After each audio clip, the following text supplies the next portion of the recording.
गुरु और शिष्य की कहानी motivational short story in Hindi. एक गुरु और शिष्य जंगल से होते हुए अपने गांव जा रहे होते हैं। अंधेरा काफी हो चुका था। शिष्य ने अपने गुरु से कहा कि गुरु की काफी रात हो चुकी है, अगर आप कहें तो आज की रात यही आसपास के किसी गांव में गुजार ले।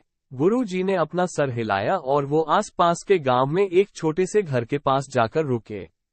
अब जैसे ही वहां गए तो गुरु जी के शिष्य ने दरवाजा ठकठकाया। उस घर से एक गरीब आदमी बाहर आया तो गुरु जी ने बोला, हम अपने गांव जा रहे थे लेकिन काफी रात होने के वजह से हमने इसी गांव में रुकने को सोचा। क्या हम आज रात आपके यहाँ रुक सकते हैं? गरीब आदमी बोला, हाँ क्यों नहीं, आप दोनों अंदर आ जाइए। अब जैसे ही गुरु जी अंदर गए उन्होंने देखा कि उस आदमी के घर में बहुत ज्यादा गरीबी थी। गुरु जी ने उससे पूछा कि आप काम क्या करते हो? वो गरीब आदमी बोला कि मेरे पास बहुत सारी जमीन है। तो गुरु जी ने बोला, अगर तुम्हारे पास बहुत सारी जमीन है तो इस तरह से क्यों रह रहे हो? वो आदमी बोला, ये किसी काम की नहीं है। गांव वाले बोलते हैं कि ये बंजर जमीन है, यहाँ पर कुछ भी नहीं उगाई जा सकती है और वहाँ फसल उगाना बहुत बड़ी बेवकूफी है। गुरु जी ने बोला कि तुम्हारा गुजारा कैसे होता है? उसने बोला कि मेरे पास एक भैंस है जिससे मेरा पूरा घर चलता है। ये सुनने के बाद गुरु जी सो जाते हैं और रात में जब सब लोग सो रहे होते हैं तब गुरु जी अपने शिष्य को उठाते हैं और उस गरीब आदमी की भैंस लेकर अपने गांव चले जाते हैं। शिष्य अपने गुरु से पूछता है कि गुरु जी कहीं आप ये गलत तो नहीं कर रहे हैं? उस गरीब आदमी की रोजी रोटी इसी भैंस की वजह से चलती है। तो गुरु जी अपने शिष्य की तरफ देखते हैं और मुस्कुराते हुए आगे बढ़ जाते हैं।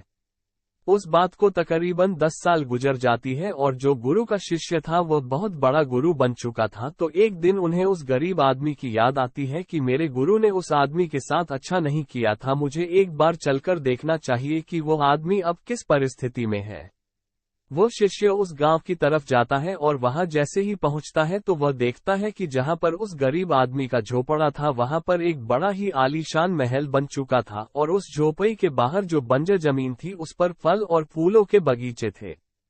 तभी उधर से उस घर का मालिक आता है। शिष्य उसे पहचान लेता है और उस आदमी को बोलता है, तुमने मुझे पहचाना? मैं अपने गुरु जी के साथ आया था, हमने एक रात के लिए आपके यहाँ रुके भी थे। वह आदमी उसे पहचान लेता है और बोलता है कि उस रात में आप कहाँ चले गए थे? और उस रात के बाद ही मेरी भैंस कहीं चली गई थी, मेरे पास कोई रास्ता नहीं था, तो मैंने अपने जमीन पर मेहनत की और फसल निकल आई और आज मैं इस गांव का सबसे बड़ा और सबसे अमीर आदमी बन चुका हूँ।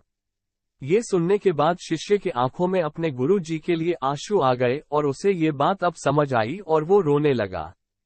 इस कहानी से हमें ये सीख मिलती है कि हमारे अंदर ऐसी बहुत सी टैलेंट छुपी हुई है लेकिन हमें कोई ना कोई चीज रुका कर रखी है। वो आपके फैमिली वाले भी हो सकते हैं, आपको जॉब भी हो सकती है, कुछ और भी हो सकता है। देखिए, आपके पास भी तो भैंस की जैसी कोई दूसरी चीज तो नहीं है जिसने आपको आगे बढ़ने से रोक कर रखा है।